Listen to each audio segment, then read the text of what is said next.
Hello, and welcome to We Live for Saturday, your favorite college football podcast. I'm your co-host, Mike, and with me, as always, is your other co-host, John. John, how are you doing today? I'm still not great, man. I'm being totally honest. I'm not as angry, and I'm not as sad, but I'm still just as frustrated and disgusted. You know what I mean? Like I'm just like and confused, I guess, as well. Yeah, that's fair. We're obviously going to get into it in a pretty deep dive of what happened Saturday night, but there's no excuses, and I'm tired of hearing the same ones, and something's got to change, dude. That's all. So other than that though, like things are fine. No other major complaints. I'm just not happy with my team, my coaching, and the athletics department in general right now. So just frustrated all around with that. How about you?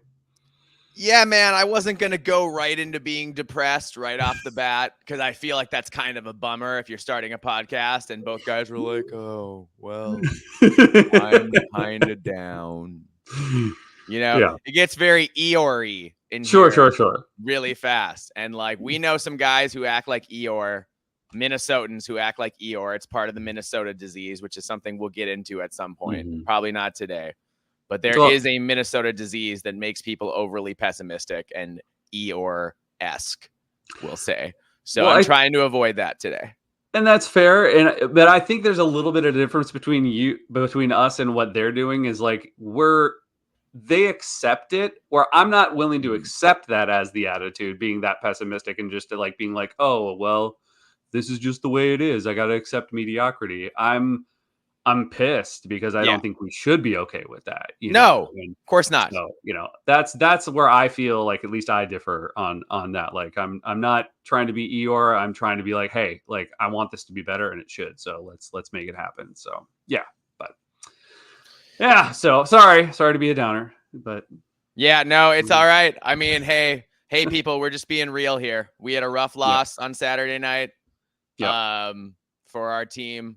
So that really took the wind out of our sails. We are still here to talk about all of the Big Ten games of the week. And we are excited to talk about them because there were some very good games. Yep. But, we're not super excited to talk about our game. But at the same point, if you enjoy us having a bad time, stick around. Stick around. Yeah. And because when we get to our game, we're going to have a really bad time. So exactly. You can enjoy that. Maybe you're an Iowa fan, or maybe you just like seeing people suffer, with Schadenfreude. So hang out and you're going to get a lot of that on this podcast. It's going to be a catharsis. It's going to be that kind of podcast today. Yeah. And if you want to continue to watch us in case this can either continues, hopefully not, or things get better, and you can see the, maybe the rise again, of us like, coming like a phoenix from the flames, just coming out. Robbie Williams style. Yeah. That's it. I knew you'd know that. I knew you'd catch that. I love how you and I were the only two like white straight males in the United States who were bought into the Robbie Williams thing. We were just all in, bro. We were all in for it. We were like, Robbie Williams is it, and all of our friends were like, "Who's that weird British guy?" And like, he totally didn't catch on here at all. But I didn't care. But that album was great, dude. The ego has landed. It was awesome, dude. I still think he's one of the great pop stars. I agree, dude. Yeah. Well, aside from all that, if you want to find We Live for Saturday, you can find us on YouTube, Spotify, Apple Podcasts, Google Podcasts, and Podcast Addict. You can find us on Twitter at We Live for B1GSAT. You can find Mike at Alibaba26, and you can find me, John, at Norwegian Gopher. You can also email us at WeLiveForSaturday, B1G@gmail.com. Awesome. All right. Should we get into reviewing these games, John? Mm-hmm. Let's do it. All right. We're going to start off. We're going to go more or less in the order the games happened, although we're going to save all the pain for last. So if you want to see us really get into our feelings, you can go to the end of the podcast. But until then, we're going to try to be happy. Yeah. So we had a great game on Friday night. The number 24 Illinois Illini 31. Number 22, Nebraska Cornhuskers 24. This was a really evenly matched game. Mm-hmm. Teams traded touchdowns in the second half before the Illini went 75 yards in 9 plays to tie it up at 24 all. Altmaier threw a 6-yard TD pass to offensive tackle Brandon Henderson on a 4th and 2 for the touchdown with 10 minutes left in the game. The 6'5", 335-pound Henderson's first career reception. Amazing. Coach Brett Bielema said, quote, "We rep that pass this week, and as a staff, we kind of took a vote whether it would get thrown and caught, and we all voted yes." Because of course they did. Of course Brett Bielema and staff did. 4th down call to put us in position to win the game. A lot of credit to our offensive coaches and players to make that happen, close quote. Mm-hmm. In addition, it helped that Nebraska punted and then missed a field goal on its last 2 possessions of regulations. And then they ended up going into overtime. And in OT, Illinois' Caden Fagan ran for 21 yards in the first play of overtime before Altmaier found Bryant for a 4-yard touchdown. Mm-hmm. And then Nebraska's overtime possession was a disaster, John. Oof, yeah. Raiola was sacked 3 times in 4 downs, including on 4th down to end the game. Yeah. So, John, before we even get into how evenly matched this game was, what did you think about this exciting overtime finish of this game that we actually watched together? It was a total collapse, man, in that overtime. And it just, this is the thing, like and I think there was a meme or somebody talking about how you can take Scott Frost out of Nebraska, but you can't take Nebraska out of, or no, sorry. You can't take whatever. I'm totally losing my train of thought. Totally failed on that one. My bad. Yeah, it's been that kind of a week. That's okay. But anyway, it was a very Scott Frost-esque ending to a game, essentially, is the point I'm trying to make. Boy, was it ever. It was a total collapse. Nebraska looked pretty, really solid, and Raiola was looking great. I'd have to say through the majority of the game up until, overtime. I think he looked really good, and we were both talking about how accurate he was and how he looks like he's definitely going to be a threat for his time at Nebraska. Raiola was great. He's great. Absolutely. For a true frosh, man. He's really good. Absolutely. So there's definitely a lot to be said and a lot to look forward to. If I were a Husker fan, I would not let this just, this is a solid team you lost to.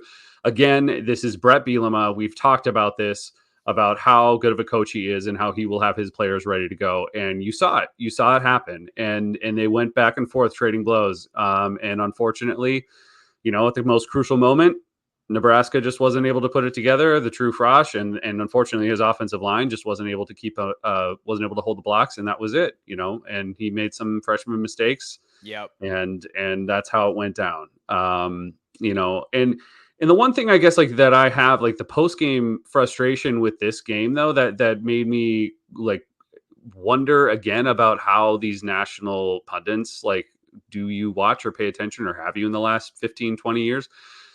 Posing this question of whether or not we should talk about Brett Bielema as if he's a good coach. I'm like, what are you talking? In what world is Brett Bielema a bad coach? Yeah, when has he not been a good coach? And that's Arkansas. Sure. Arkansas. That's fair. Yeah, but the rest of his record is pretty stellar.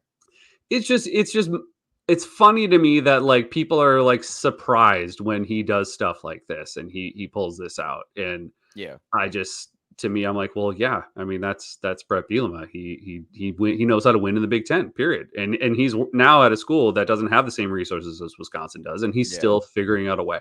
So, I also feel like coaches of a certain size, we belittle them. Yeah, we act like that. I think that was true before Mark Mangino turned out to be a crazy racist.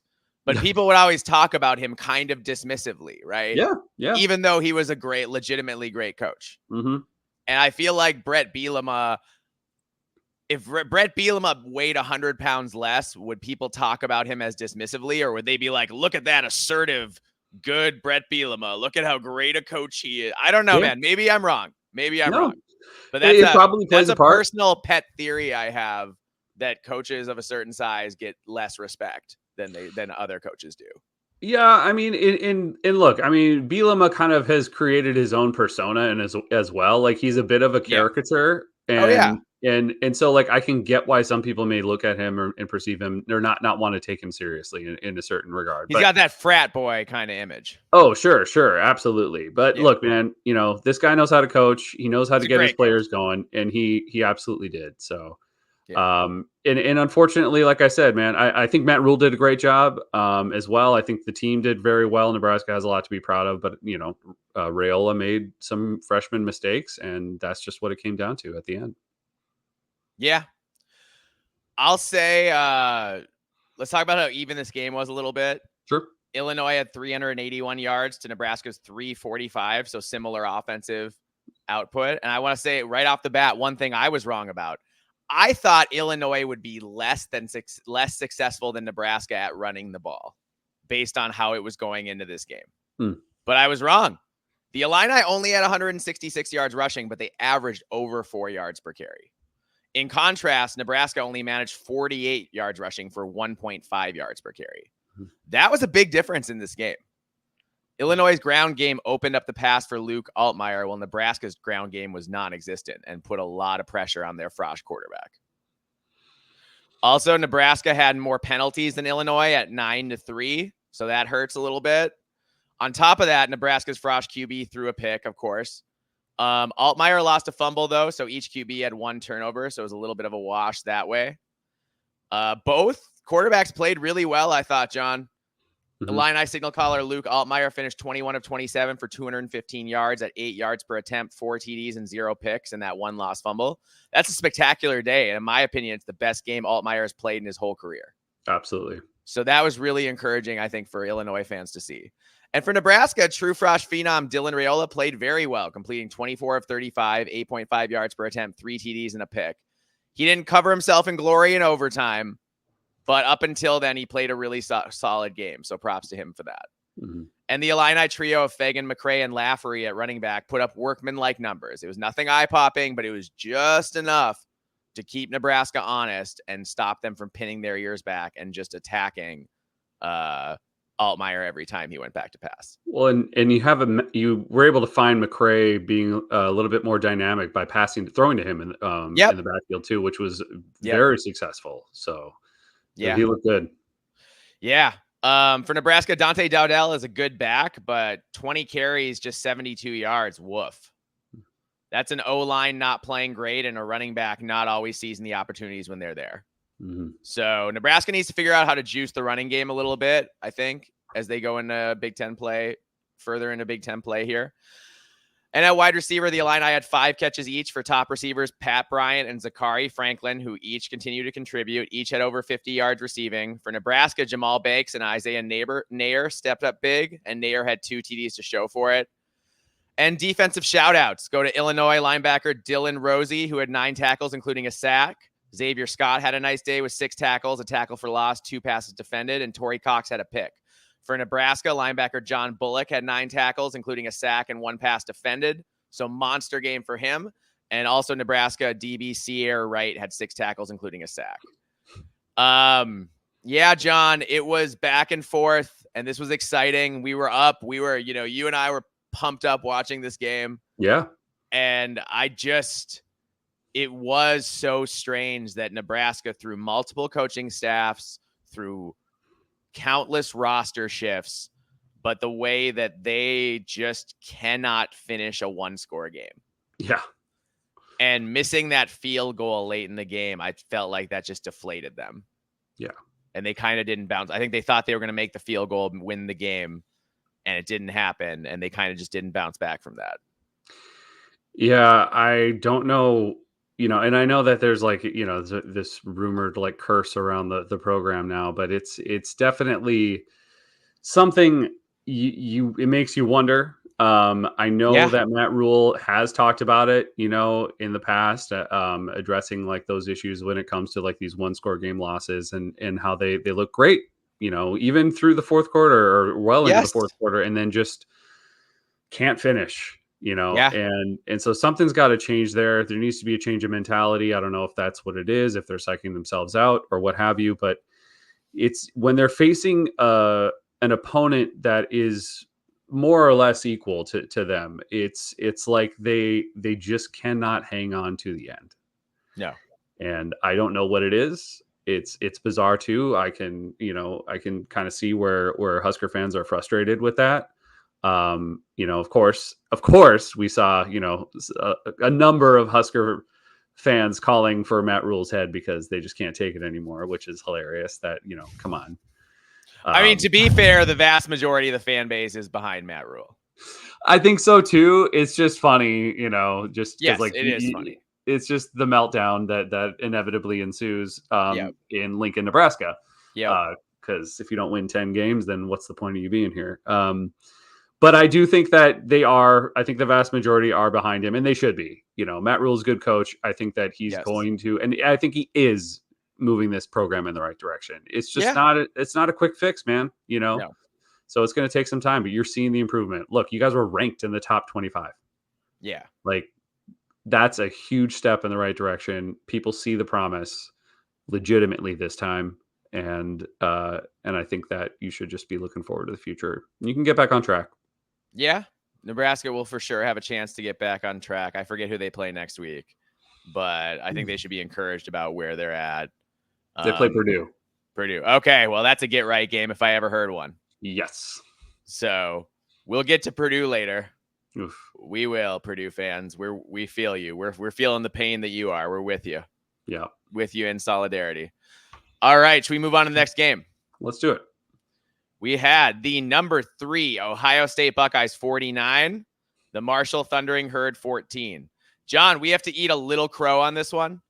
I picked a shutout, and I thought Marshall would score late, if at all. And, well, I did pick Ohio State to win, obviously, but that's not what happened. Marshall put up a really good fight for, really the whole first half, but especially that first, quarter and a half before Ohio State's superior talent took off and they were off to the races. But I give credit to Marshall for coming out hot and forcing the Buckeyes into a slow start. Against better teams, Ohio State will need to start games faster than they did against Marshall Saturday morning. But to be fair, when you're heavily favored and those 11 a.m. starts, sometimes it's hard to get juiced up. You come out a little sleepy, lethargic, and the other team can punch you in the face a little bit. And I think that's what happened to the Buckeyes on Saturday. The Thundering Herd were competitive early. They gave Ohio State that game for much of the first half and went in the locker room down 28-14. But they could not sustain it in the second half, especially after quarterback Stone Earl left with an injury in the third quarter, which is too bad. Also, Stone Earl, what's a word? We should have a word for guys where the first name's a last name and the last name's a first name. Because Earl Stone makes a lot more, you know what I mean? Sounds more like a real name than Stone Earl. It also sounds like it sounds like a quarterback from Yale in the 19 teens or something like that too. Really? I was gonna say he sounds just like another Southern quarterback. This is just a classic Southern quarterback name. Yeah, I don't know. I just maybe not Yale. Maybe then that's not the right, but some old school quarterback. Sure. Yeah. No, I can see that. Stone Earl the Third or something. Yeah. Okay, I see where you're coming from there. Sure. Yeah, I could see that absolutely. It was a really nice day for Ohio State skill players. John Will Howard was an impressive 16 for 20 with an 80% completion rate for 275 yards on a ridiculous 13.8 yards per attempt. Folks, it doesn't get more efficient and explosive than that. Mm-hmm. Those are video game numbers for sure. Howard also had 3 total TDs and 1 pick. Quinshawn Judkins looked like his former self, rumbling for 173 yards on a crazy 12.4 yards per carry and 2 TDs. And Travion Henderson added 76 yards on just 6 carries and 2 TDs for a 12.7 yards per carry average. So those are absurd stats, John. And the Buckeyes were fully in control of this one once they got themselves woken up. Mm-hmm. And at wide receiver, Emeka Egbuka led the way this week with 5 catches for 117 yards and a TD. So it was a great game from the senior. And True Frost Jeremiah Smith added 3 catches for 70 yards and a score, while Carnell Tate had 4 catches for 64. So Stone Earl actually played pretty well for Marshall, John, before he got hurt, going 16 for 21 for 132 yards. So just 6.3 yards per attempt and 1 TD, but not a terrible day for him at all. But the backups, Braxton and Pennington, really struggled.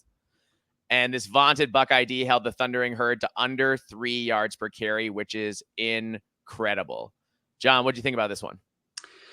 Yeah, it was a little, made me a little nervous in the first half. I agree. I think that it was a lot closer than it should have been. The defense definitely needs to wake up a lot sooner. I was a little surprised at that, to see them be able to throw the ball as well as they were, especially with what I saw, like what we saw in the spring game. I remember you and I were talking about their DBs, playing against some of the best wide receiver talent in the country. And they were lights out. Oh, they were lights out. Absolutely. Yeah. Just on them like freaking glue, like every step of the way. So that was impressive. So to see a team like Marshall have that much success throwing the ball is a little disconcerting. Do I think that Ohio State has something to really worry about at this point in time? No. But, you're right. Moving into conference play, especially some of the bigger opponents, you better have your stuff together. That Oregon game is looming. And if you don't have it together, you are going to get burned. And I think inevitably Ohio State took care of business. They got it together. They came out and they absolutely annihilated this team, which is what we expected to happen.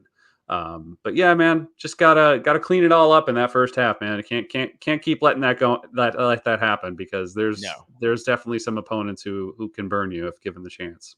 Right. And when Ohio State's thinking about their goals, both regular and postseason goals, they definitely need to come out a little hotter out of the gates. So that'll be something to watch them going forward. I'll say defensive shout out, safety Lathan Ransom led the Buckeyes with 8 tackles, including a tackle for loss. And Buckeye cornerback Jordan Hancock had a nice day with 4 tackles, a tackle for loss, and 2 passes defended. So very good work from him. I don't have a ton to say, except for that we just don't know a lot about the Buckeyes yet because of their early bye and the extremely weak out-of-conference schedule. Mm-hmm. Yeah. The next few weeks should provide a lot more clarity as Ohio State gets into conference play. They get an easier game against Sparty, but then they have Iowa, Oregon, Nebraska, and Penn State. Mm-hmm. So that stretch is going to tell us where these Buckeyes are. Yeah. For sure, man. Yeah. It'll be good to finally see them play somebody, Yeah. And Michigan State will be a little bit of a step up. That's for sure. Yes. It's just not a team that can seriously challenge them in any meaningful way, I don't think. No.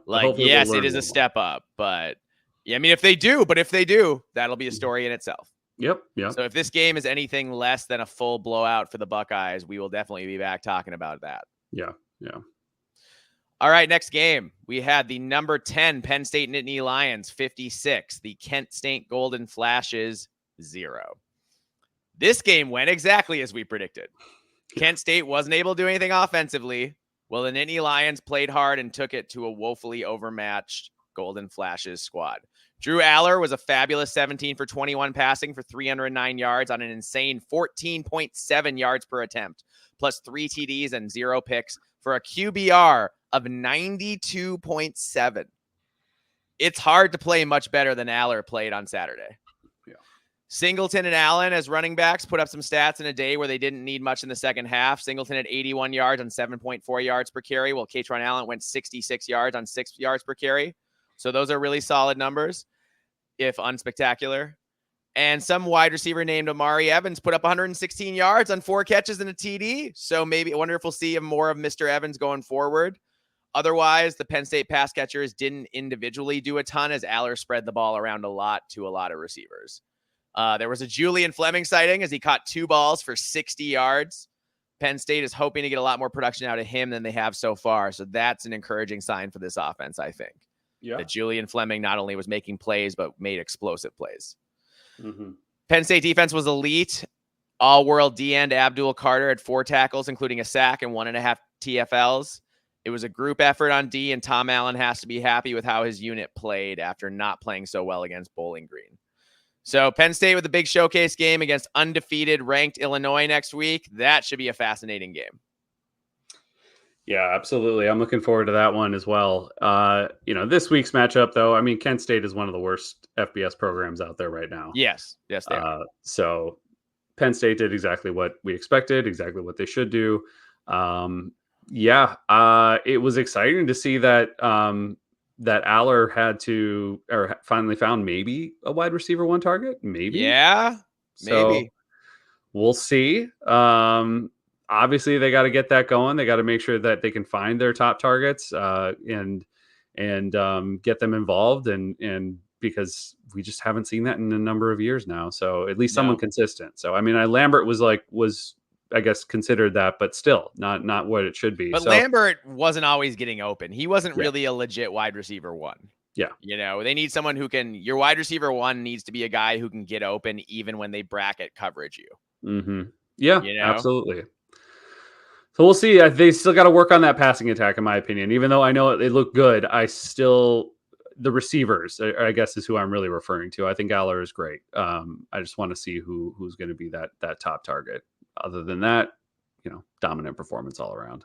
Yeah, absolutely. I don't have a lot to say about it. I think this game against Illinois this week, I'll be excited to preview that in our preview episode, which will be coming up in a couple days for everyone listening. And yeah, I will be really pumped because that should be a fantastic game. But yeah, good for Penn State, and we'll see what they have against a more capable opponent this coming week. Yep. Look forward to it. All right. Next up, we have, I'd say this was probably this and Nebraska, Illinois, and this were the games of the weekend for sure. Yeah. We had number 18, Michigan 27, number 11, USC 24.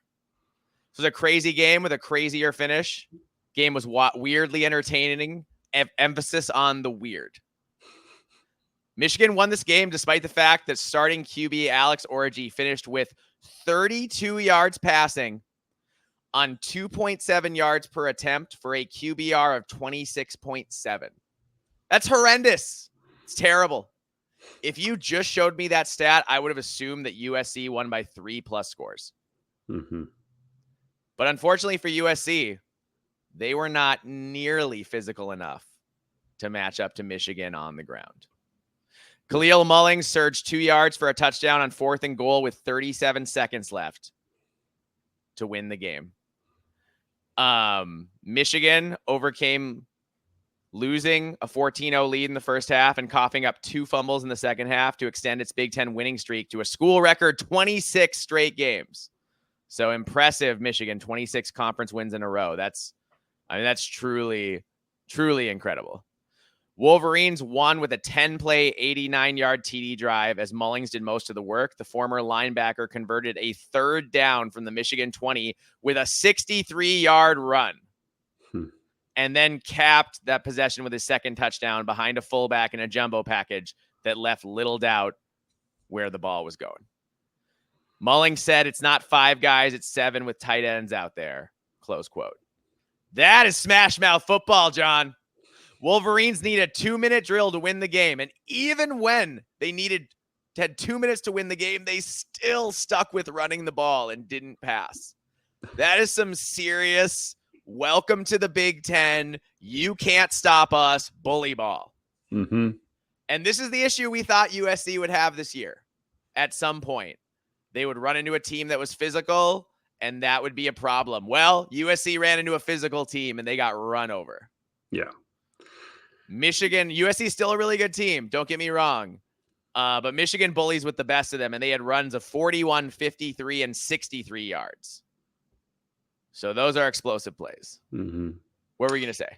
Yeah, no, look, this is exactly what we talked about when it came to USC's defensive line and their linebackers and all that, being able to stop a physical team like this. And clearly that was a problem. Yep. Do I think USC's defense is still improved? Yes, I do. Oh, absolutely. Absolutely. Yeah. And Michigan's running game clearly got its stuff together here. And with Mullings, I think is definitely the top back now, overtaking Edwards, and should be. Yeah. But the problem, I saw again, and you and I were talking about this, is Michigan decided to run the ball and run the ball and run the ball. But I think some of it had to do with the fact that Alex Orji can't throw much at all. If he could throw, they'd be throwing. Exactly. So look, Michigan, good for you that your offensive line is as good as it is. Your running backs are solid. But I'm not seeing anything as far as being able to throw the ball, which you'll need that when you face off against opponents like Ohio State. Yeah, but they might not need it for the other opponents. That's true. They might be able to bully everybody else into submission. That's which possible. is very possible. Absolutely. It could be and like, that defense, like Nick's, Jim Harbaugh style. Yeah. And that defense is really the star of the show. That defensive line. Yes. They're I'm just totally Graham and Grant and and what Miller Moss? No, not Miller Moss is USC's quarterback. Yeah. Thank you. Gosh, I was getting him and sorry, Maryland's backup quarterback was in my head for some reason. So yeah, Miller Moss was on his back so much. It was ridiculous. When he wasn't getting sacked, he was getting knocked and hit hard all the time. And that's exactly what we talked about too with team previews, is we were saying, like, how is that gonna work? Because the guy's obviously an incredibly talented quarterback, like very, very, very good. But when he is being pressured constantly, which is what will happen in the Big Ten, not just by Michigan either, how well is that going to work out? And we saw what happened. Yeah, shout out to Michigan defensive end Josiah Stewart, who had 4 tackles, including 2 sacks and 3 tackles for loss. He was a monster. And of course, Mason Graham also had 6 tackles and a sack from his D tackle spot. So Graham and Grant, we've been waiting for them to blow up and wreak havoc. They blew it up and did that this week. Yeah. And cornerback Will Johnson also recorded an interception, which he returned 42 yards for a TV. That was the difference in this very close game. Yeah. So you got to give Will Johnson. So you're right. The defense was the star to the point that they needed a defensive score to win the game. Mm-hmm. Yeah. And let's talk about Miller Moss for a minute. He had an okay, albeit frustrating day. 28 for 51, just 55% completions for 283 yards, just 5.5 yards per attempt, though. He had 3 TDs and a pick, but he only finished with a QBR of 55.2. So Miller Moss, he ran into a tough defense, and his guys just weren't open the way they've been open against other defenses. Yeah, no, it's true. And this is the problem. And you saw Lincoln Riley get frustrated on the sidelines. And I'm sure they were trying to adjust, but I don't think he's used to seeing this kind of talent on the defensive side of the ball. So no, of course not. Of course, he's not. So they're going to have to figure this out. They have weapons on the offensive side of the ball, but they're going to probably want to get that ball out a lot quicker than they've been used to. We said, these deep passes are not going to be as available playing in the Big Ten. You're going to have to do more dink and dunk, but you can adjust. You can make it happen. I feel like that's what they did, though. Yeah. I feel like that is what they did against Michigan. It just wasn't enough. Well, Michigan's defense is definitely probably one of the most elite in. I mean, they're terrifying. They're terrifying. Yeah. So we can't judge just because Michigan stopped USC doesn't mean anyone else necessarily will. Yeah. For USC, Woody Marks had what looks like a nice day with 100 yards on 13 carries, but 65 of those came on one run. So the other 12 carries didn't go so great. Yeah. And you could see the way Michigan was teeing off on Miller Moss in the passing game, that the Trojans were totally one-dimensional, unable to run the ball. So USC is just not ready for the physicality at the top of the Big Ten. Yeah, they're not. And it's going to take a year or two, my guess is, of different kind of recruiting to get ready to go head toe-to-toe with the Penn States and the Michigans and the Ohio States in the trenches. Yeah, I think it just is. Yeah, I mean, they'll win games by outscoring. They'll win plenty of games. Win plenty of games. But I'm talking about at the USC wants to be at the top of the Big Ten. At the top of the Big Ten, they are not physical enough to compete at this point at the very top of the Big Ten. I agree, 100%. Because the fact that Michigan can't pass the ball and still beat them is wild. Yeah, I'm with you. All right. Should we move on to this next one? Yeah, let's do it. Number 16, LSU Tigers 34, the UCLA Bruins 17. Yeah, this was an interesting game. It was more exciting than what the score reflects. The first half was a lot closer, which was very surprising. UCLA first half was really close. Yeah. The UCLA was hanging with LSU. Now, here's the reason, is LSU's defense is just terrible. It's really bad. It's so I mean, bad. I've never seen so many blown coverages, and not just on guys like downfield, but on like running backs coming out of the backfield. Like the running back comes out and you see 0 defenders going to deal with them. And he turns and catches the ball and has a cup of coffee and then runs upfield for a first down because nobody's covering him. And that happened on like every time they did a check down, it felt like there was nobody on the running back. Yeah, dude. It was quite a pathetic showing for their defense. You know, unfortunately for UCLA, LSU's offense is still really solid, and they've got Garrett Nussmeier, his accuracy is absolutely terrifying. He's fantastic. He's so good, dude. And they've got really solid receivers, and their running back was able to do a lot of damage as well. So it was, I shouldn't say a lot, but they did just enough with Josh Williams and Caleb Jackson back there. And, but Garrett Nussmeier he threw for 352 yards, had a 32 to 44 completion to attempts, and an 8-yard average with a QBR rating of 86. So 3 TDs, man. I mean, and he was just able to make it happen. And we've seen him do this. We saw him do it against USC. We thought they were going to, I personally thought they were going to win that game. But then, Miller Moss was able to throw together an amazing drive towards the end there. Yep.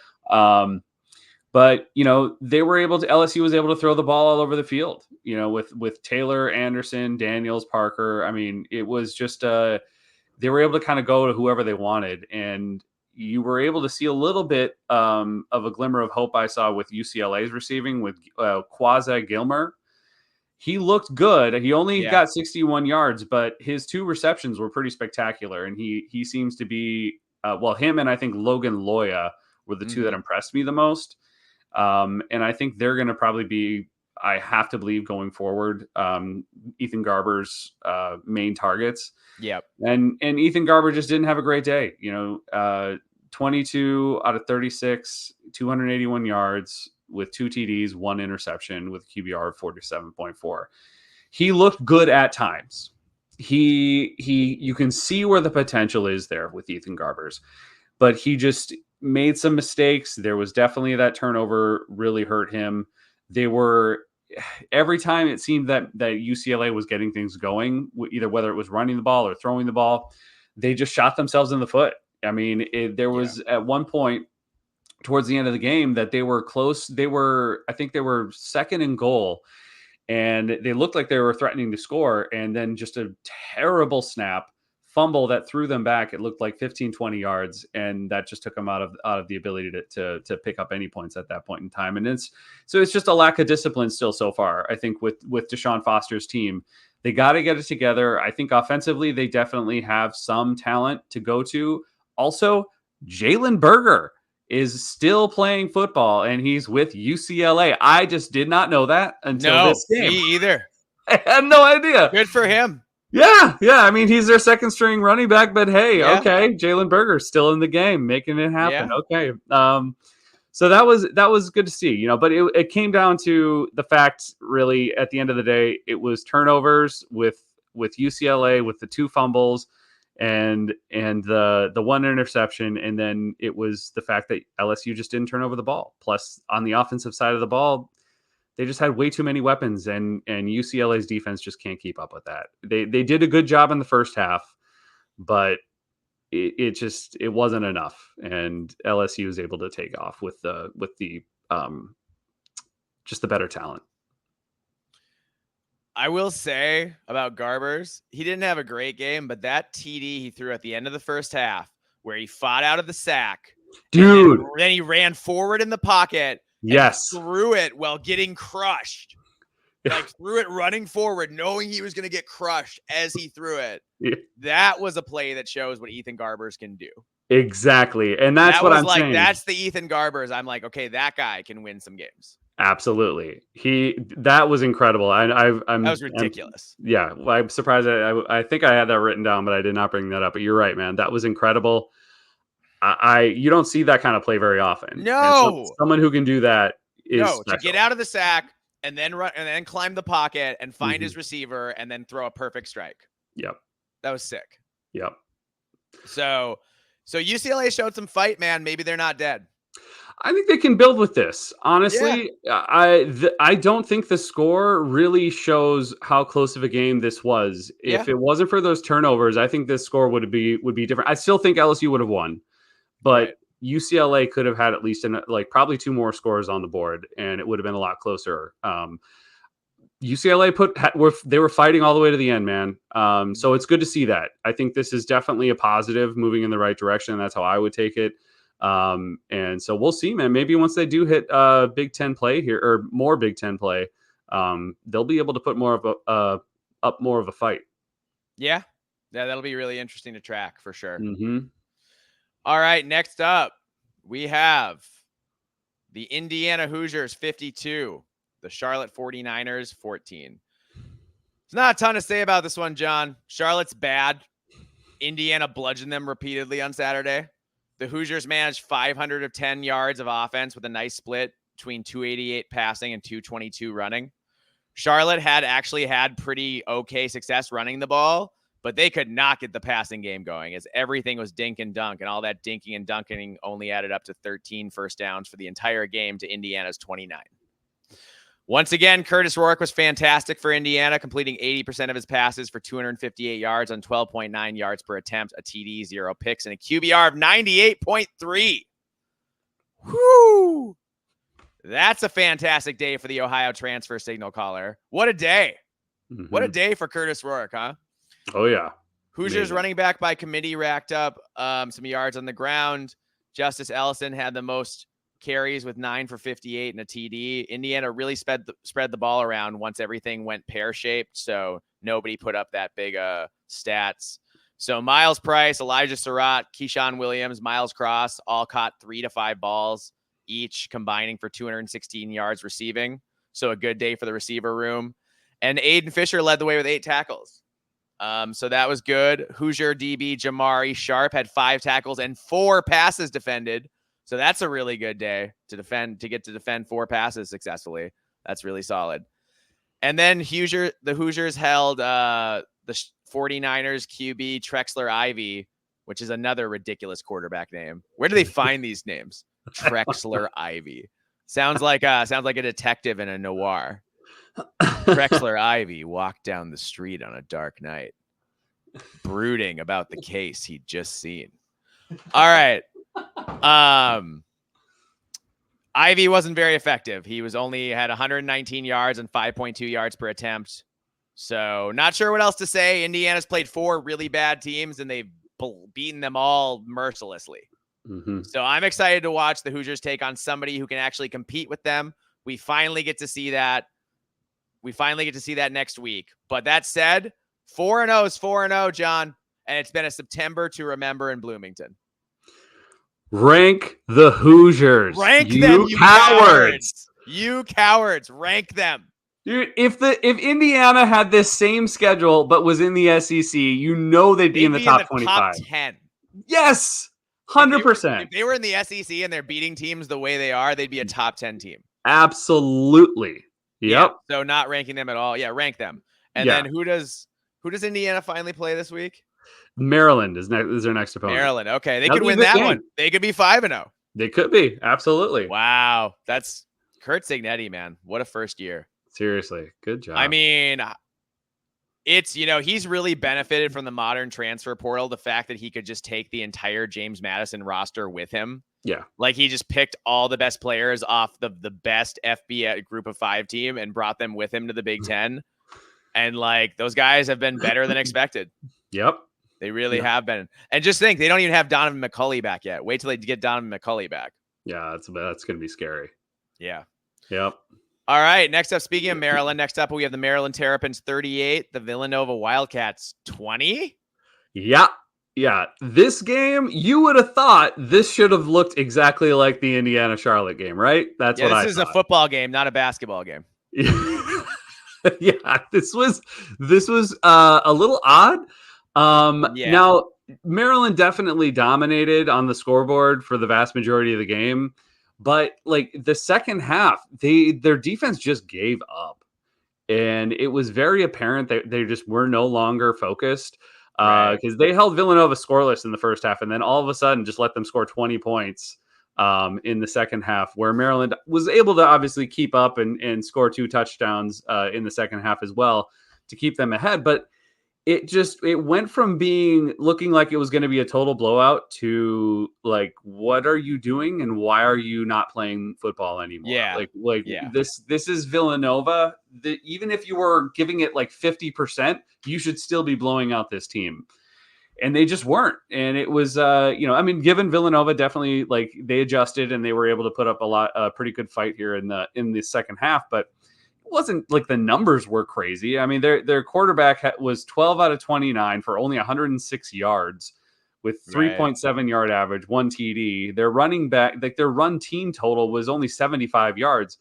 It was like, but Maryland just stopped playing. Just lost focus. And it was very apparent. So, prior to that, Billy Edwards Jr. looked great. He was 28 out of 32 with 328 yards, 10.3 yard average, 2 TDs, 1 interception. So he was good, man. And Billy Edwards Jr. is solid. I think he's not Taulia Tagovailoa, but he is a really good quarterback. And he's a good athlete.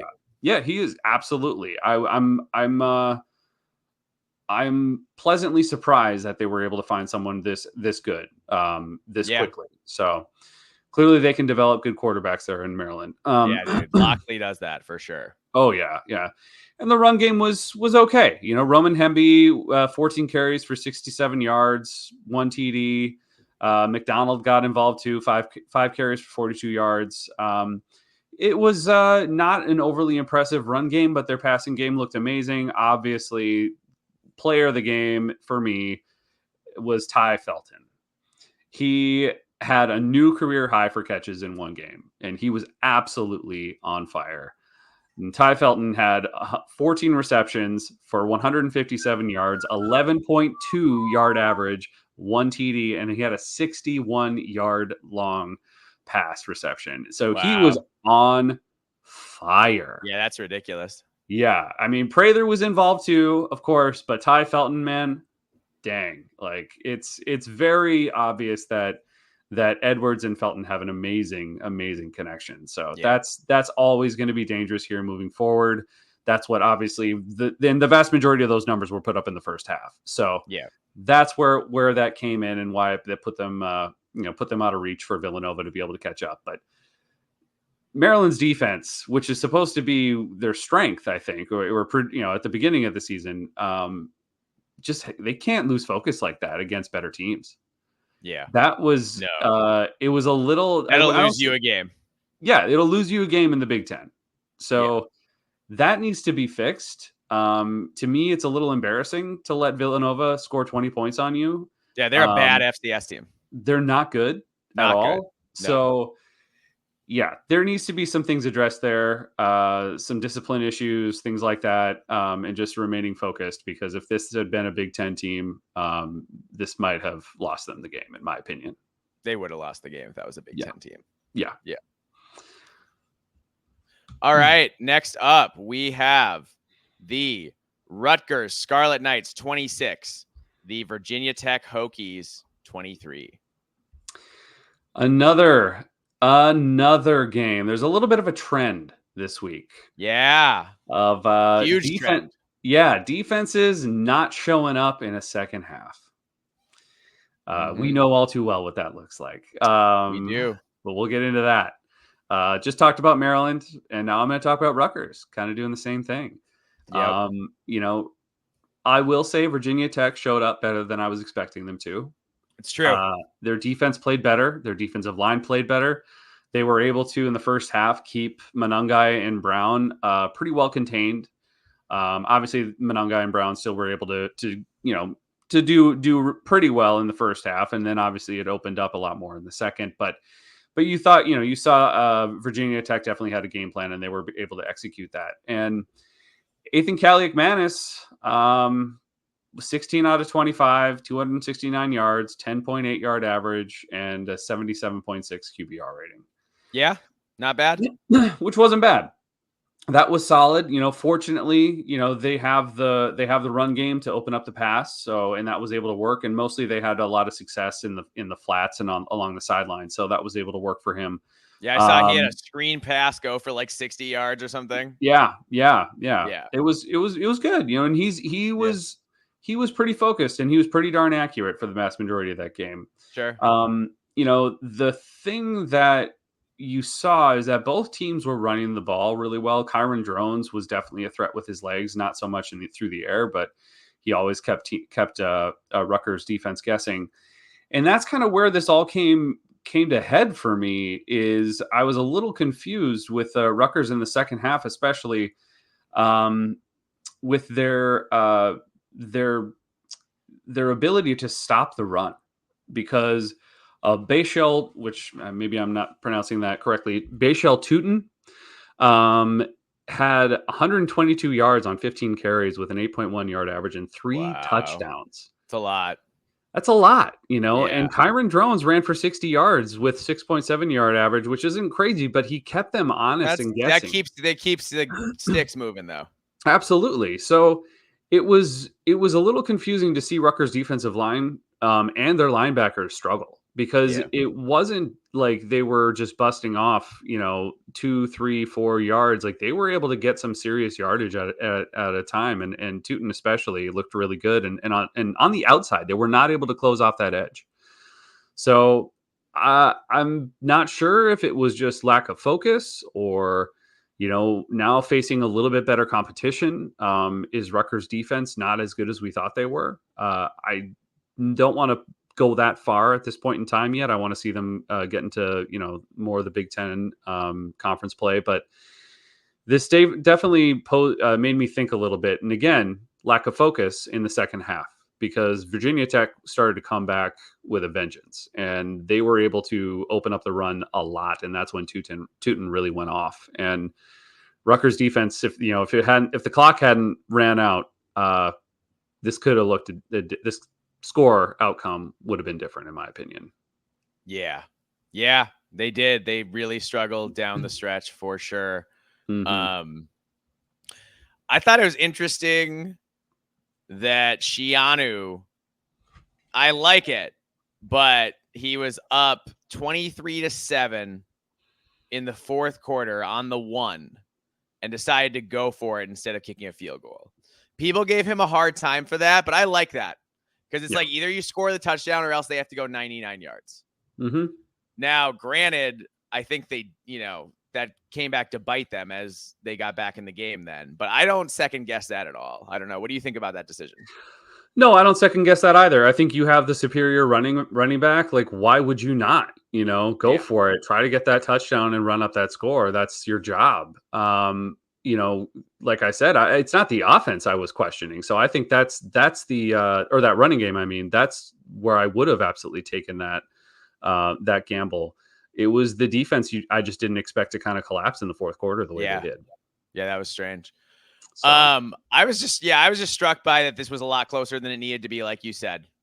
Rutgers was in total control, and then they kind of just let their foot off the gas, and and we're in real danger of losing this game and needed a last-second field goal to win. Yep.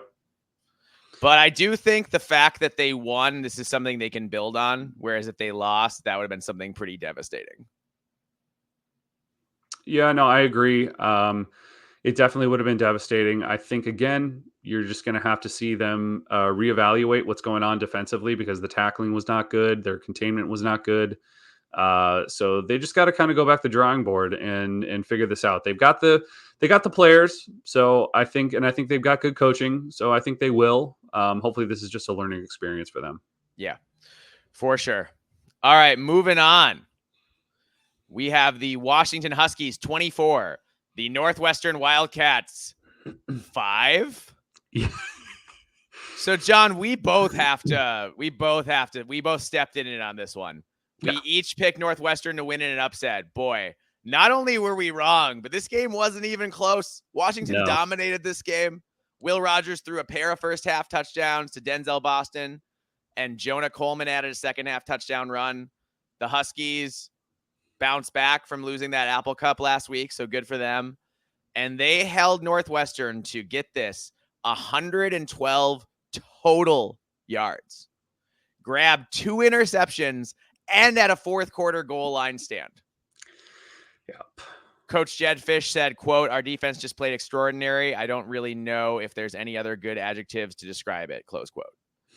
The play of the game might have been right before Jonah Coleman scored an 8-yard touchdown run less than a minute into the fourth quarter, capping a drive where he made this excellent catch, then cleanly hurdled Northwestern's Evan Smith for a 16-yard reception.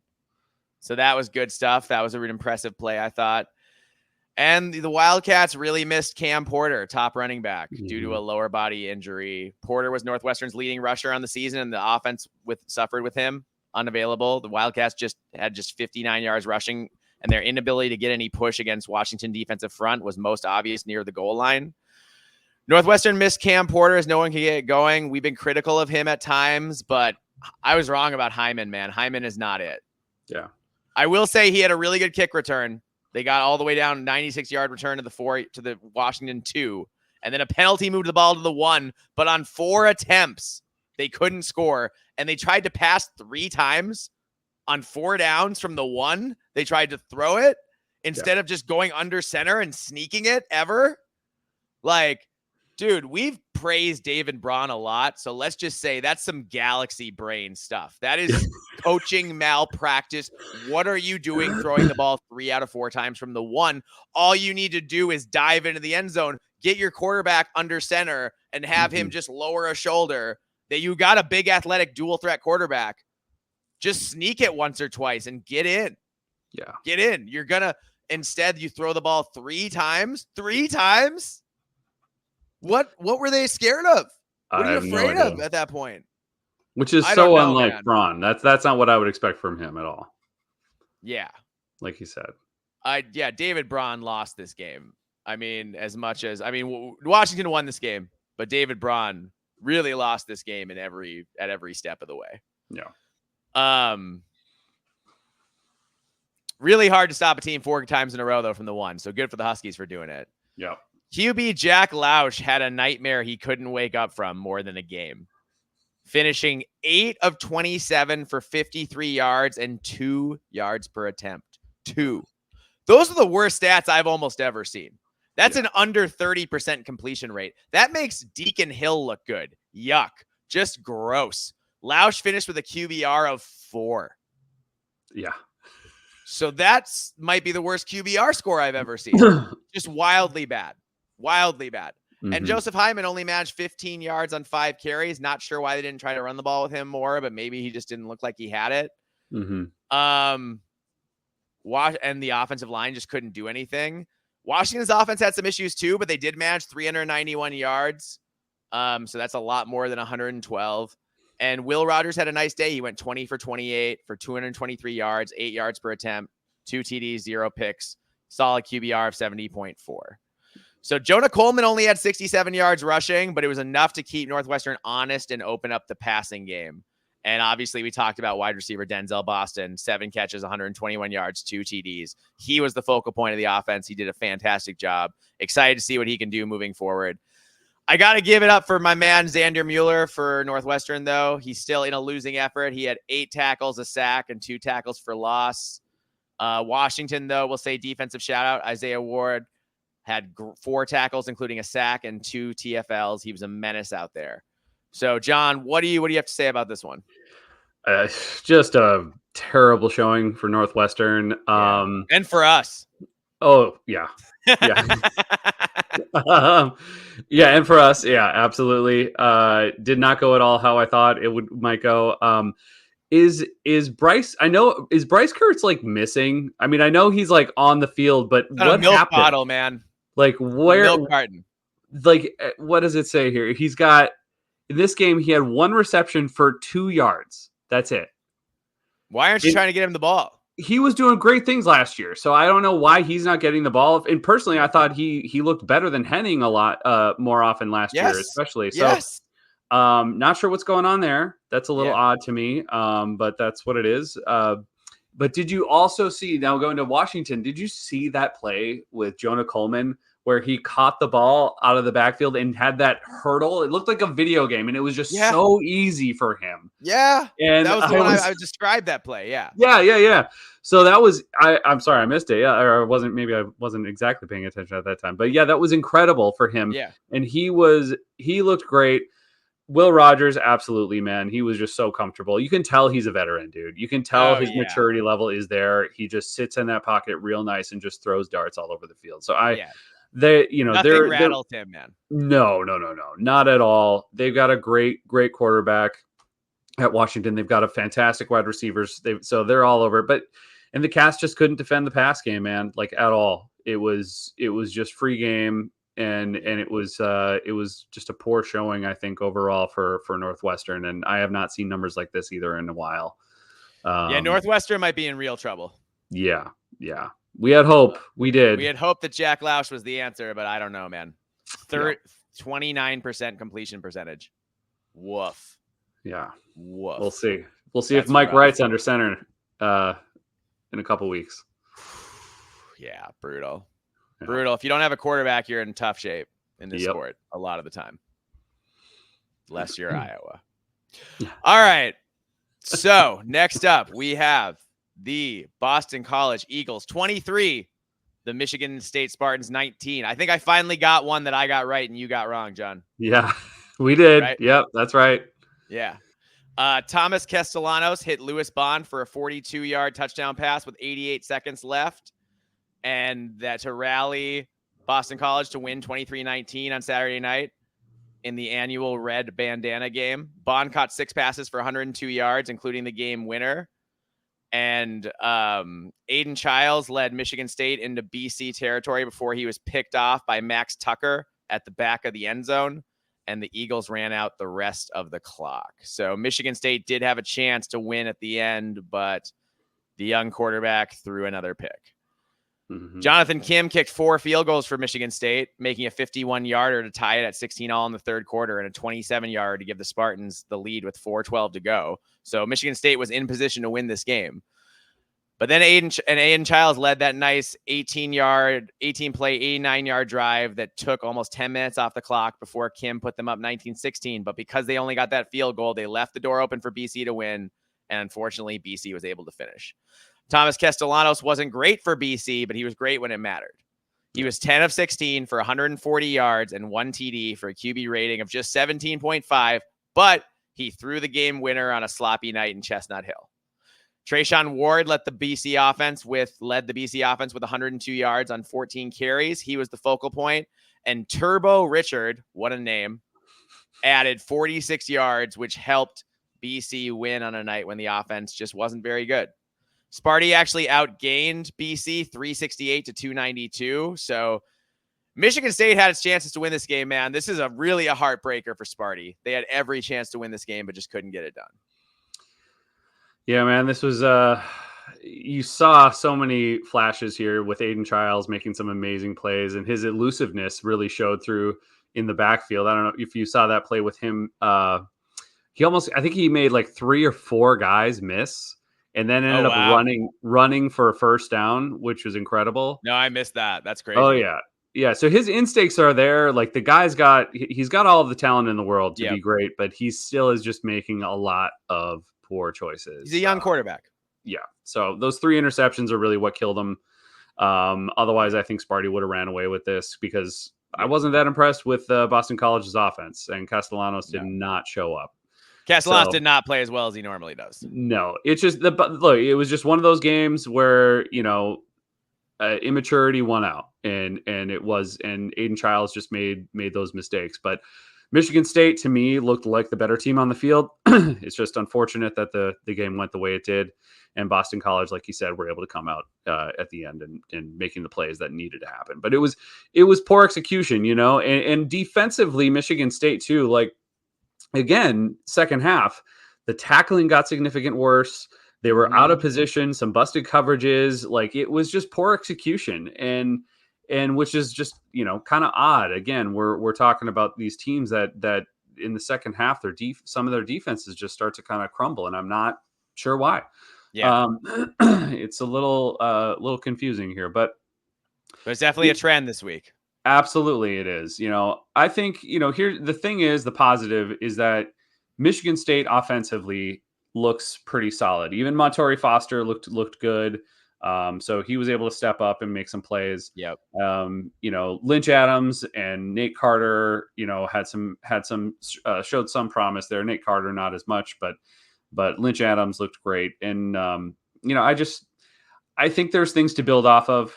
You just got to see Aiden Childs stop making those mistakes, and he's got to fix that. So it's a tough loss, man. This was tough for sure. Yeah.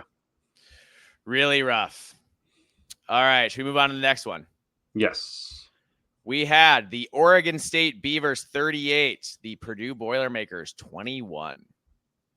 Hudson Card finished a pedestrian 7 for 17 for 56 yards, 3.3 yards per attempt, 1 TD and a pick. Woof.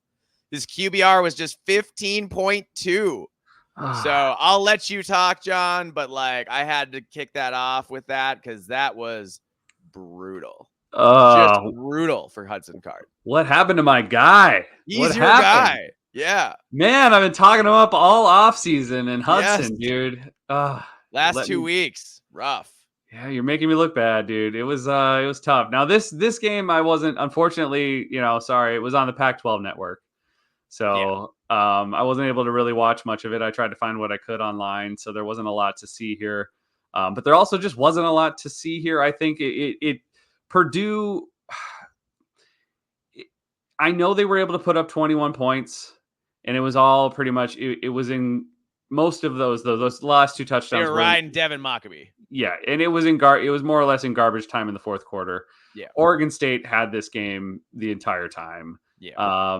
It was, again, and this is by a Ryan Walters led team.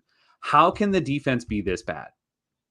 How can they be? The tackling is terrible. They look slow. Yeah. Oregon State was just so much faster, more efficient running the ball. Which is wild because Oregon State is a group of 5 team at this point. Yes, exactly. So you should not look less athletic than a group of 5 team ever. Dude, they were all over. They made them look like stupid, dude. It was really bad. Purdue was out of position. It was a total mess defensively. It kind of makes you wonder why it took Oregon a half to pull away from these guys. Yeah. Absolutely. I mean, their rushing attack is what did it. I mean, you're looking at Jam Griffin from Oregon State had 22 carries for 137 yards, 6.2 yard average with 1 TD. Anthony Hakerson, 20 carries, 89 yards, 4.5 with 2 TDs. Giovanni McCoy, 10 carries for 66, 6.6. I mean, it was it was... Even Zachary Card got into the act. Yeah, Zachary Card got into the action as well. Absolutely, with 2 carries for 45 yards. So you were able to basically do what you wanted on the ground against this Purdue defense. They didn't need to throw the ball. Oregon State did not need to throw the ball. They were able to run all around. They did jet sweeps. They did everything up the middle, around. They were able to run anywhere and everywhere. And Purdue's defense just looked lost. So from what I was able to see as far as the game. But yeah, man, Purdue right now looks like the worst team in the Big Ten. They do. They look worse than UCLA at this point. Yeah. Worse than UCLA, worse than Northwestern. Yeah. So this is a rough showing. I'm not sure what's going to happen with Ryan Walters, dude. I mean, I just think it's hard at Purdue, man. Think of it. Their 2 best players from last year left because they couldn't afford to keep them. Yeah.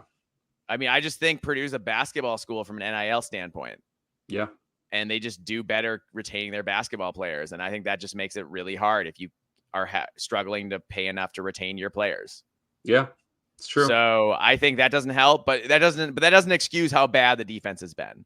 And Ryan Walters' defense is his calling card. So there's no excuse for his defense being that bad. Exactly. So I don't know, man.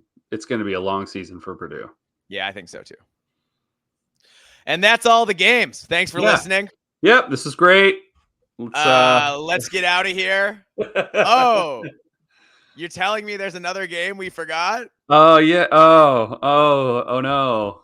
I was hoping to avoid this. Yeah.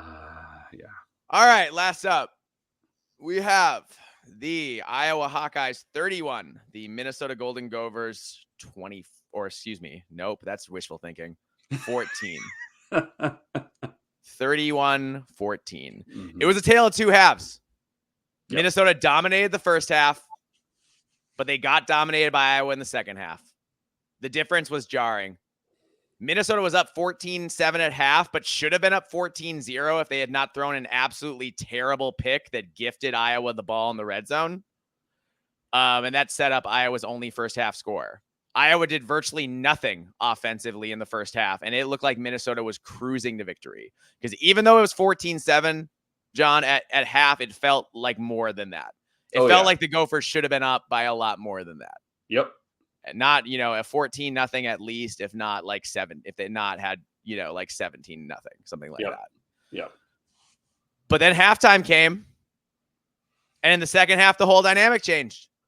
Minnesota stopped being able to move the ball, and Iowa suddenly went from not being able to run it to running all over the Gophers. And it wasn't clever or tricky or anything. It was literally, Iowa's like, we're going to line up in a power formation with 2 tight ends, the quarterback under center, and we're going to run the stretch play to the wide side of the field every time. And we're going to dare Minnesota to stop us. And the Gophers could not stop a simple stretch run play in the second half, which is beyond crazy to have witnessed in person because they stopped it cold in the first half.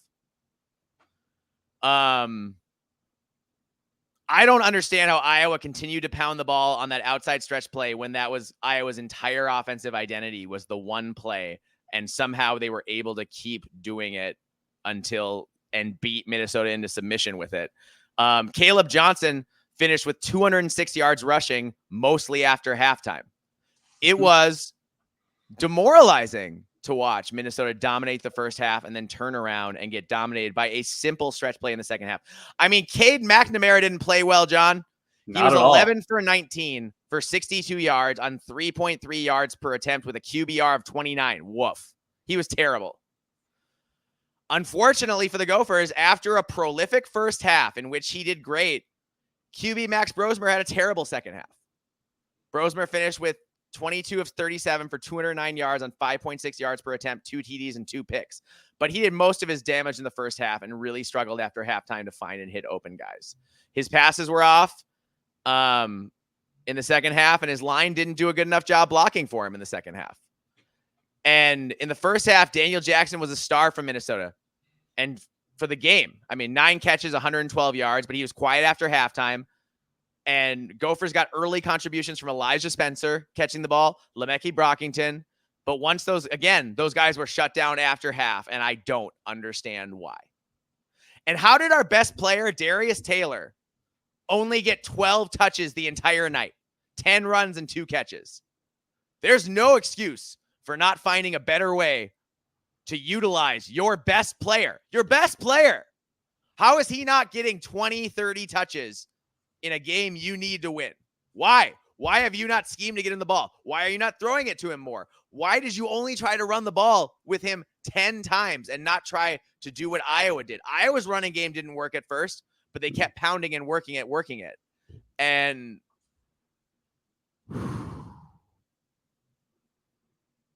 I don't know, John. After the last thing I'm going to say, okay, no, you go, and then I'll talk later. Look, and I know, people can come at me with this for whatever you want to do. And congratulations to Iowa for winning the game. You did. Yes. Good job. Iowa, congratulations to Iowa for sure. But here's the thing. Iowa's defensive line, great at stopping the run. Caleb Johnson, great running back. Yes. Iowa's offensive line, solid. Yeah. But that's it. Cade McNamara is terrible. You have little to no receivers to throw to. Lachey, sure. Okay, great. But even that, not that impressive of what I've seen so far this year from Iowa's tight ends that we're used to seeing. So, and so the fact is, it was, I really, truly don't think that Minnesota is this bad. It is not the talent on the field. It is not the fact that our players aren't capable of doing their job and executing really well. They did that in the first half. We saw them do it.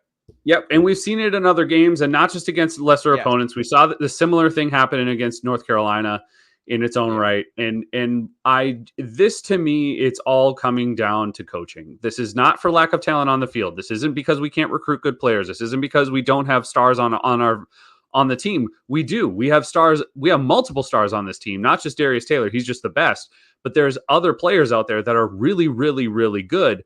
But they They're are impact not being, players at every level on defense and offense. We have impact players at every position on defense and offense, and yet we're still seeing this inconsistent execution. Yep. And that is on coaching. At the end of the day, that comes to the coordinators, that comes to PJ, and something is going on. I don't know what the hell happened during that halftime speech, but they just gave up. They stopped playing entirely on both sides of the ball. And like you said too, why are we not giving Darius Taylor more touches? That makes zero sense to me. I kept thinking, I'm like, is he hurt? Is he dinged up? What's was not hurt. He's not. He was not. I mean, look, man, Marcus Major is a decent running back, but he's not Darius Taylor. Nobody is Darius Taylor. The way that people are talking about Caleb Johnson is exactly how people should be talking about Darius Taylor right now. And there's no excuse. There's no excuse when you're running behind a veteran offensive line like that has the talent on that field.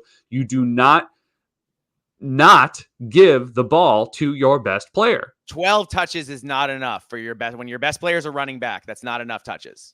No, you should be getting him 20 plus touches.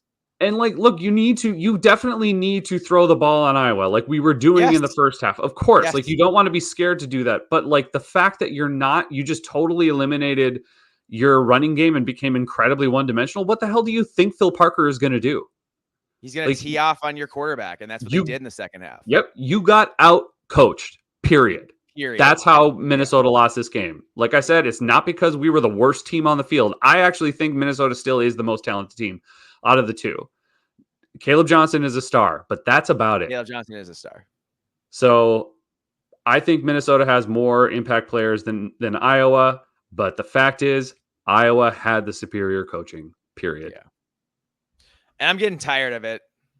Yeah, me too. I'm getting tired of Minnesota losing games when they're in position to win because the coaching staff comes out flat in the third quarter. It's always that third quarter. Yep. It was the third quarter against North Carolina. It was the third quarter against Iowa. Mm-hmm. What is happening? What adjustments either are or aren't we making? Maybe we aren't making adjustments. Well, and it's not just this year. There's something. It's not just this year. Yeah. It's not just this year. It's been it's been last year and this year. Mm-hmm. And PJ before that was very good in close games. Mm-hmm. But in this one, he was so bad in the third quarter that it went from a close game to not a close game. Yep. And I just don't understand that. And the offensive and defensive lines were supposed to be the strength of this team. The offensive line in particular is supposed to be a strength of this team. Mm-hmm. We saw both play like garbage the entire second half. Yep. After playing well the first half.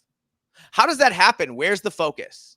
Mm-hmm. How do you get so badly outmaneuvered in the second half against a team you dominate in the first half, especially when their only adjustment is, by the end of the game, it was clear every time Iowa went two tight ends, quarterback under center, they were running that stretch play to the wide side of the field. Yep. And somehow Minnesota was not able to make adjustments to stop that. I don't understand. To me, that's a lack of focus and effort. That's not a lack of there's no way that's an X's and O's problem, is what I'm saying. Yeah. They weren't doing anything tricky. You know what I'm saying? They weren't doing anything tricky. They weren't fooling Minnesota. They were lining up saying, this is what we're going to do. And Minnesota was unable to find a way to stop it in the second half after stopping it the whole first half. Yep. I don't know what to say. This team has so much potential, but it is squandering it. It is squandering it. And if they don't get it turned around soon, I worry about missing a bowl game even. Yep. Well, that's exactly where we're at right now, man,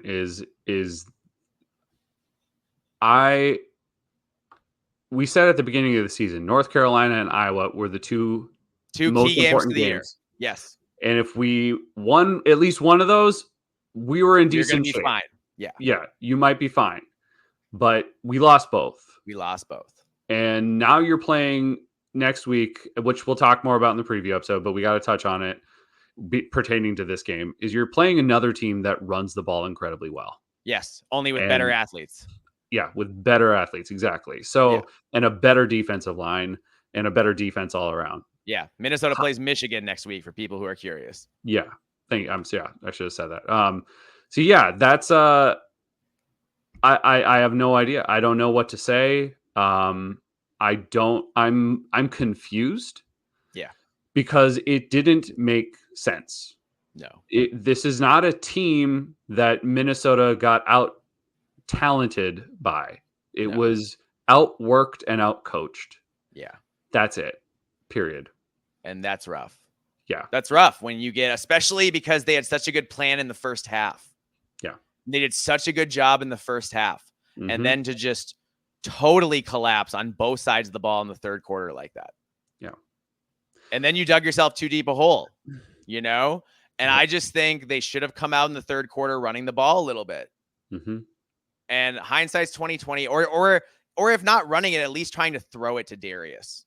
Yeah. And let him make people miss tackles, instead of trying to throw it downfield over and over. Like, I like throwing it downfield, but they were trying to throw it downfield too much against Iowa, an Iowa secondary that you have to pick your moments against.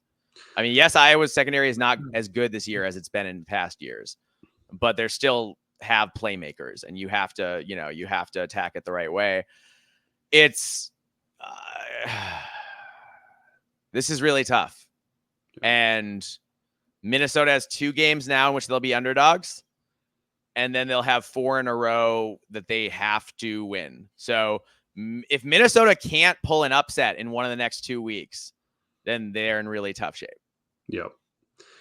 Well, and I also want to make it clear to, if there are, any Iowa fans listening, is like, I'm not even saying that like Minnesota would have won that game. No, but it should have gone down to the wire. Yes, it should have been much closer. Minnesota definitely should have had more chances to win that game than they did. Again, Kirk Ferentz and Phil Parker, doing what they do, and PJ Fleck, unfortunately, what has become the trend, doing what he does and collapsing in the second half. So that third quarter, man. Yep. Third quarter. Yep. So incredibly disappointing. I'm very frustrated. I'm really pissed off at the staff. I'm really, not happy with the direction of the program right now. I'm not going to lie. I'm not saying, I'm giving up or anything like that, but it's I haven't been this concerned in a long time. Let's just put it that way. A long time.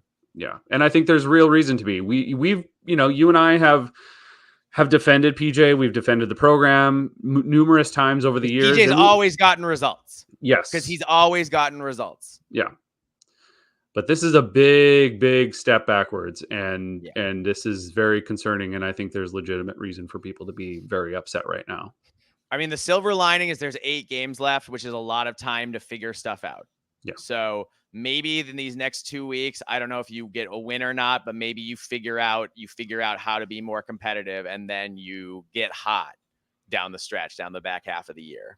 Yeah. But it sucks that you're talking about having to get hot down the back half of the year and not already being in that position.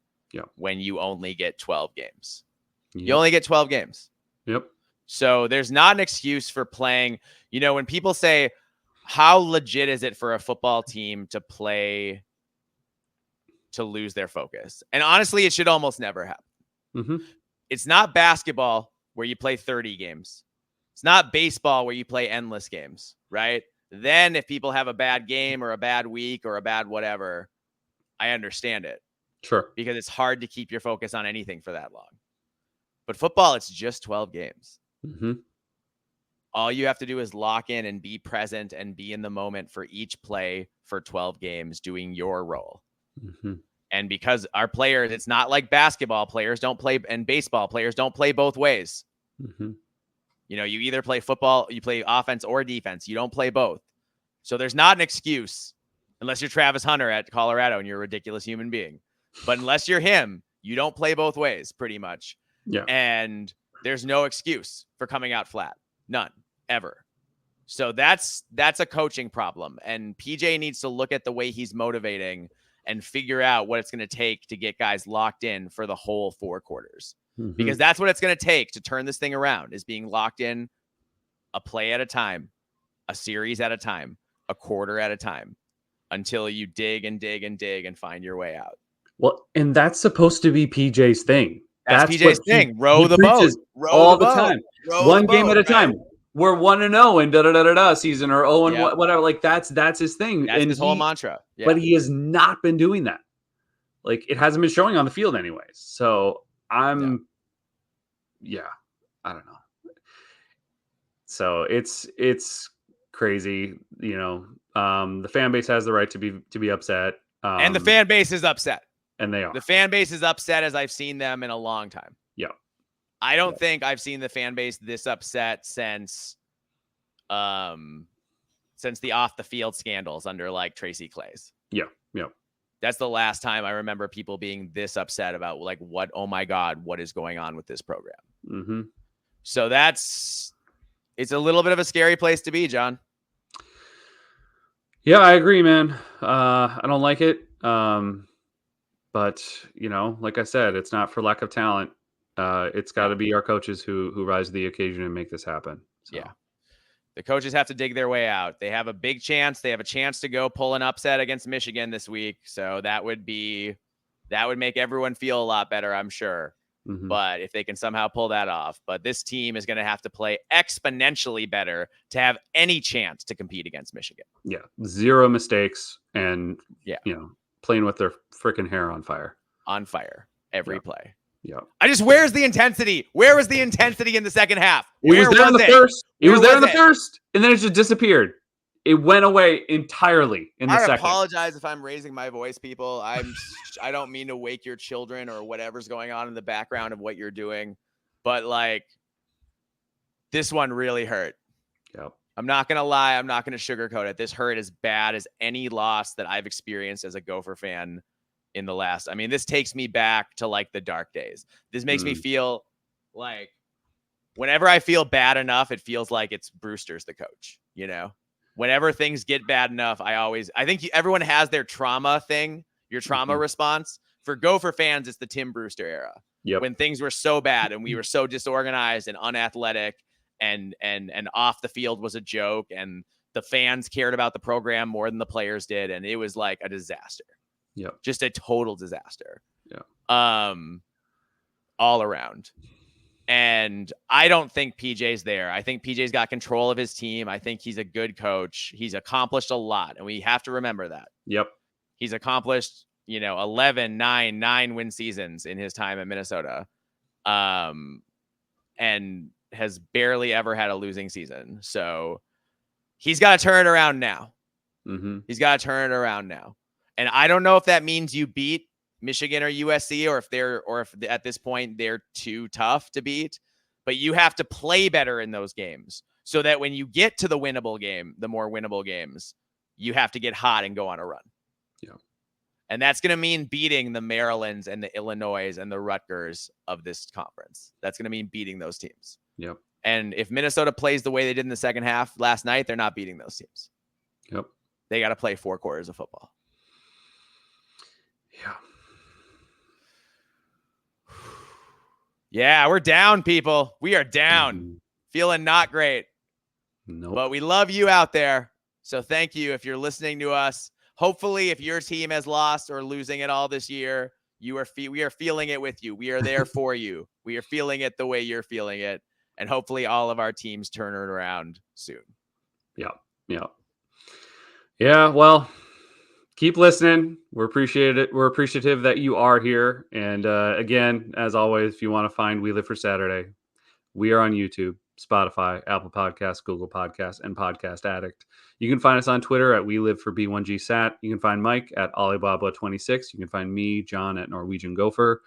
And you can email us, We Live for Saturday, b1g@gmail.com. And we will be back in the next couple of days to preview next week. And for our audio-only listeners, we're sorry about the issues we've had. We switched hosting platforms, so we are still getting that worked out. So the YouTube is working fine. You can find us on YouTube. But the audio, we are figuring it out. It will be fixed soon. Mm-hmm. And again, as always, please follow, please like, please comment, retweet, all that kind of stuff. We really appreciate it. We're trying to grow the pod, and that would be very much appreciated. Thank you so much. Thank you so much for all the new subscribers we've gotten in our latest push lately. We really appreciate it. And if you're out there listening still 90 minutes into this podcast, please just subscribe. We appreciate it a lot. Yes. All right. Thank you so much. And we will be back in a day or two with our preview for next week's games.